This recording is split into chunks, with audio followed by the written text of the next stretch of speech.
O investimento em ações tem um potencial retorno muito maior do que o investimento em um imóvel. Mas por que então a gente conhece muito mais pessoas que enriqueceram com imóveis do que com ações?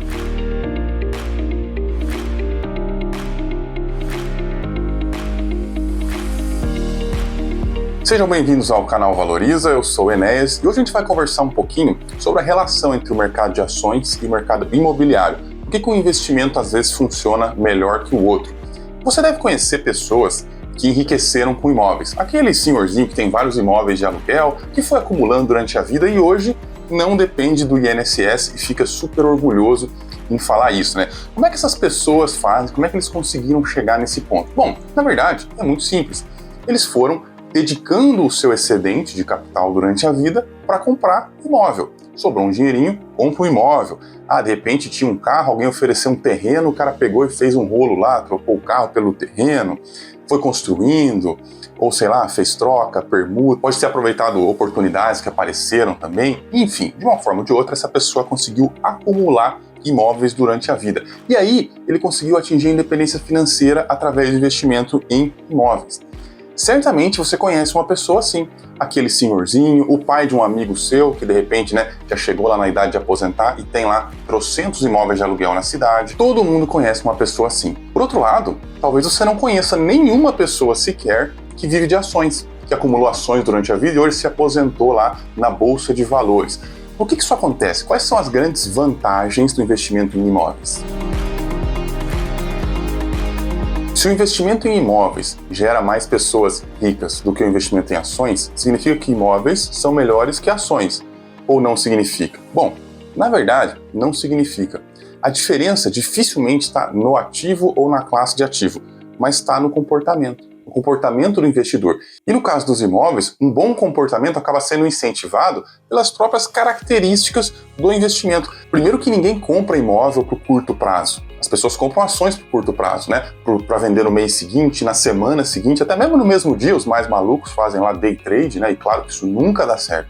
Mas nos imóveis ninguém faz isso. Por quê? Porque é muito difícil transacionar, não tem tanta liquidez, os custos de transação são mais caros, então geralmente a pessoa compra o imóvel e espera um momento para vender ou até mesmo nem vende, fica recebendo aluguel lá o resto da vida. Isso induz um comportamento muito interessante no investidor de imóveis, que é não girar. Em vez de o cara ficar lá girando, pagando imposto, pagando corretor, pagando um monte de coisa, ele não faz isso. Ele fica lá na dele, porque a própria natureza do investimento em imóveis impede ele de ficar nesse compra e vende. Então, isso ajuda o investidor a não cometer esse tipo de erro, não operar demais, vamos dizer assim. Mas tem mais. Quem investe em imóveis, geralmente, fica menos propenso a recomendações. Agora é hora de investir em kitnet. Agora é hora de investir em casa de condomínio. Não tem isso. Geralmente a pessoa tem lá um tipo de imóvel que ela gosta e ela fica comprando. Eu compro cada 2, 3, 4, 5 anos, eu compro um apartamento novo. E a pessoa fica acumulando apartamentos. Não tem muito esse negócio de ir na onda, vou abrir lá um jornal especializado em imóveis e ver o que está na moda agora para comprar. Isso não existe. Isso é o contrário do que acontece com os investimentos em bolsa, que sempre tem o ativo da moda, seja ele uma ação, um setor, ou até mesmo uma classe, Agora é a hora dos fundos imobiliários de papel. Aí todo mundo vai lá para o fundo imobiliário de papel. Isso faz com que você, novamente, fique girando a sua carteira, comprando e vendendo ações, fundos imobiliários, e o cara dos imóveis não faz isso. Por quê? Ele compra lá por um preço e ou ele espera valorizar, ou ele simplesmente fica segurando aquilo ali, que é uma das grandes vantagens do imóvel. Pelo fato do imóvel não ter a liquidez que tem uma ação, você não consegue transformar um imóvel em dinheiro rapidinho. Então o que acontece? Você acaba ficando com ele por mais tempo. E essa é a principal vantagem. O imóvel não permite o giro. Então o investidor de manada, o investidor sardinha, que não consegue ficar com a mesma ação por 10 anos, ele provavelmente vai se dar melhor comprando imóveis. Porque nos imóveis ele vai ficar muito tempo com um ativo só. E até tem outras vantagens dos imóveis também que a gente poderia falar aqui. Você tem, por exemplo, os aluguéis, eles têm um retorno real, geralmente corrigido pela inflação, Via de regra, o principal, o valor do imóvel se corrige pela inflação e o aluguel também se corrige pela inflação, então você tem rendimento real. Mas apesar de todas essas vantagens, a gente sabe que o potencial das ações é muito maior. Elas tendem a ganhar no longo prazo. Apesar dos imóveis terem muitas vantagens e alguns benefícios, todos eles relacionados ao comportamento do investidor, não ao ativo especificamente, a gente sabe que as ações têm um retorno maior no longo prazo. Por que isso acontece? Primeiro, porque a ação não é simplesmente um papel. A ação é uma empresa, uma coisa viva, uma organização formada de pessoas com objetivos em comum. Empresas crescem, empresas se multiplicam. Você compra lá a ação de uma empresa que é uma siderúrgica, por exemplo. Em 5 ou 10 anos, essa empresa pode ter uma nova fábrica, uma nova planta, pode ter expandido as operações em outro continente. Quando você compra um apartamento e voltar lá dali a 5 ou 10 anos, não vai ter aparecido um quarto novo, né? Se o apartamento é de 2 quartos, ele sempre vai ter 2 quartos. A valorização que ele tem é decorrente simplesmente ali da inflação geral dos imóveis, né? Que acaba correspondendo mais ou menos à inflação que a gente mede pelo IPCA. Claro que tem época que o imóvel valoriza mais, tem época que valoriza menos, né? Recentemente a gente teve uma alta mais forte, mas antes disso a gente tinha ficado muitos anos com o preço dos imóveis ali sem variar quase nada, sempre perdendo para a inflação. Então, no longo prazo, os imóveis tendem aí a seguir a inflação. A empresa não. Ela pode fazer bons negócios, pode crescer, pode ampliar a sua capacidade. Então, é por causa disso que o potencial das empresas é maior que os imóveis. Porém, eu disse potencial. A maioria das pessoas nunca chega nesse potencial, porque a maioria das pessoas não consegue segurar uma ação pelo mesmo tempo que ela segura o imóvel. Nas ações, nós somos estimulados a girar 24 horas por dia. Você abre um jornal especializado em ações, você tem lá, ações que vão pagar mais dividendo no que vem, crise em tal empresa, um monte de coisa ruim, tanto em jornais especializados, mas também você tem lá os canais, né, no YouTube aqui mesmo, ou no Instagram, que falam, tal momento não está propício para tal setor, agora que vai entrar o governo tal, vai piorar o tal setor, ou melhorar tal setor. Essas coisas que, na verdade, ninguém, né, acerta nunca, mas fica todo mundo ali tentando fazer previsões. E isso nos estimula a girar. Por quê? A gente compra uma ação, a gente não sabe direito o que a gente está comprando. O imóvel, você vai lá, você olha, você avalia, você fala, não, eu sei que um imóvel de 3 quartos não pode valer muito menos de X, nem muito mais de X. A gente tem uma noção que a gente enxerga. Analisar uma empresa, um balanço, com todos os seus nuances, é muito mais difícil. E às vezes a gente não consegue fazer isso com tanta segurança. Na verdade, a gente não consegue mesmo, né, estabelecer o valor de uma empresa. O valor que a gente tem é o valor que está lá no mercado mesmo. O que até é legal, né? Porque você sabe que quando você compra uma ação, você sempre está pagando o preço que está lá. Não tem como você pagar menos do que o preço que está hoje no mercado. Quando você vai comprar um imóvel, pode ser que você esteja fazendo um mau negócio. Às vezes até o nosso próprio perfeccionismo nos atrapalha, né? Porque, tinha uma empresa, eu gostava dela, mas aí um diretor fez tal coisa, eu passei a não gostar, vendi, não gosto mais e tal. O nosso perfeccionismo, às vezes, faz com que a gente saia de negócios antes da hora. E investir na bolsa, investir em ações, em renda variável de forma geral, depende exclusivamente do prazo longo, de você segurar as empresas. E aí muita gente questiona assim, mas e se uma empresa ficar ruim? E se eu compro uma empresa, né? Por exemplo, um exemplo bacana disso é a Lojas Americanas. A Lojas Americanas era um fenômeno da bolsa e era sempre usado como exemplo em livros, em cursos, porque olha aqui, se você tivesse investido em Lojas Americanas, você estaria rico e tal. Isso uns 10 anos atrás. Desde que ela começou a ir pro digital, ela começou a patinar e não andar tão bem, né? Até mudou o ticker, antes era Lame 3, Lame 4, né? Agora é Amer 3, enfim. E ela passou a não andar tão bem e ficou uma porcaria. Quem tinha dinheiro nela acabou perdendo tudo. E aí você fala assim, então, se eu nunca vender, eu vou acabar afundando com uma Americanas. Mas sabe qual é que é o problema? Se você desconfiar que uma empresa está ficando ruim e sair dela, aí vamos supor que você realmente saiu da Americanas e conseguiu salvar o seu capital.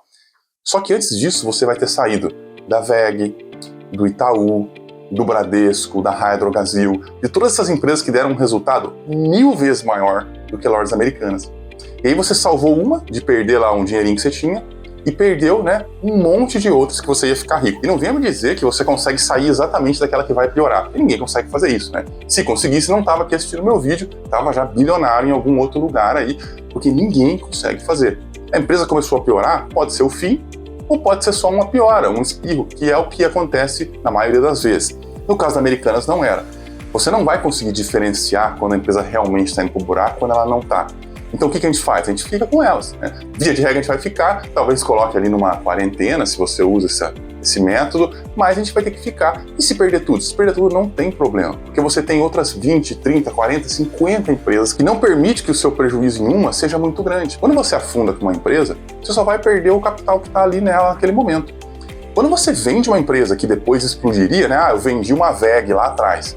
Você vai perder toda aquela valorização. Você não vai perder só os 100%, você vai perder 1.000, 10.000%. É muito mais. Então, a gente procura sempre errar pelo lado de segurar. E em relação a mensurar o valor, que é muito mais difícil nas ações do que nos imóveis, o que a gente faz? A gente não consegue. Então, a gente compra sempre. Por quê? Nosso objetivo é ter ativos excelentes pelo maior tempo possível. E, de preferência, pagar um preço justo. Como é que a gente paga um preço justo se eu tenho certeza que ninguém aqui vai acertar o valuation, ninguém aqui vai acertar, porque ninguém consegue fazer um fluxo de caixa descontado de um fluxo de caixa que ainda não existe, né? Daqui a 10 anos vai estar faturando tanto. Quem disse? Né? Quem disse isso aí? Os melhores valuations geralmente estão errados, imagina o seu. Então, o que a gente faz? A gente compra sempre. Porque se a gente compra sempre, a gente tende a pagar um preço médio, um preço justo, né? Então, por isso que a gente está sempre ali, sempre comprando de pouco em pouco, o que é uma grande vantagem do mercado de ações comparado com o imóvel. Você não consegue comprar imóvel de pouco em pouco. Você tem que ir lá de uma vez e fazer um negócio grande. As ações você consegue ir comprando de pouco em pouco. Mas aí, no final das contas, o que mais vale a pena para você? Comprar imóveis, começar a acumular dinheiro em imóveis, ter imóveis de aluguel? Ou será que é melhor começar a acumular patrimônio na bolsa? Como a gente viu, essas duas classes de ativos têm benefícios e desvantagens bem claras. Uma tem o potencial de ganho muito grande no longo prazo, a outra tem a solidez de ser um ativo real e de nos impedir de fazer besteira com o nosso dinheiro. Qual é melhor? Bom, eu acho que investir em imóveis é válido, especialmente para que você tenha uma diversificação. Além disso, em algum momento da vida é interessante que você compre sim um imóvel próprio, né? Porque imagina você, idoso, morando de aluguel. Aí você está lá com 82 anos e o proprietário pede a casa, você tem que sair em 30 dias, né? Pelo amor de Deus, né, gente? Então, em algum momento é interessante a gente ter um imóvel nosso. Para investir, isso depende muito mais do seu perfil. O meu objetivo com esse vídeo não é convencer você a investir em imóveis ou investir em ações, mas é aprender as lições. Aquele senhorzinho que ficou comprando imóveis a vida inteira, ele enriqueceu com imóveis, não porque imóveis são um investimento excelente. Ele podia ter feito isso com título público, com qualquer outro investimento, com ações, qualquer coisa. Mas ele enriqueceu pela disciplina dele, pelo que ele fez durante todo aquele tempo. Foi acumulando, sem vender, né? Às vezes vende, troca por outro, enfim. Mas eu aposto que ele comprou muito mais do que vendeu. Óbvio, né? Se ele acabou lá a vida com 20 imóveis, ele comprou muito mais do que ele vendeu. Então, é isso que a gente tem que aprender. Quando a gente investe por longo prazo, 1% é comprar, 99% é não fazer nada. E esse é o grande desafio. É por isso que a manada perdedora nunca consegue enriquecer com bolsa, não consegue enriquecer com fundo imobiliário, não consegue nem enriquecer com criptomoeda. Aquele pessoal que comprou Bitcoin lá quando estava $1.000, imagina só. $1.000 agora tá, né, 40 e poucos mil. Você acha que eles ficaram ricos? Claro que não. Ficaria rico se tivesse segurado do 1.000 até o 45 mil. Você acha que alguém fez isso? Eu acho muito difícil, né? Um ou outro ali, talvez. Mas a maioria, quando foi do 1.000, coloquei $1.000, agora eu tenho 2.000, realiza lucro, né? Bota no bolso, tal. Não tô aqui dizendo para investir em Bitcoin, tá, gente? Não é isso. Mas o que eu tô dizendo é, por mais que o ativo tenha um resultado muito grande, né, um resultado excelente, não é isso que vai fazer diferença. O que faz diferença é o nosso comportamento. Então, como sempre, vou pedir para você que deixe aqui o seu joinha no vídeo, comente aqui embaixo e se inscreva aqui no canal se você não é inscrito. A maioria dos que assistem não são inscritos no canal.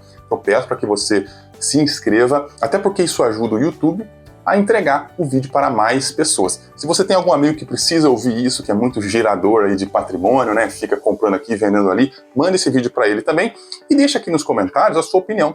O que você pensa sobre esse assunto? Você acha que o investimento em imóveis cabe numa carteira de longo prazo? Ou é melhor ficar só nas ações, só nos papéis? Enfim, deixa aqui a sua opinião para a gente continuar essa conversa. Eu volto semana que vem. Até lá!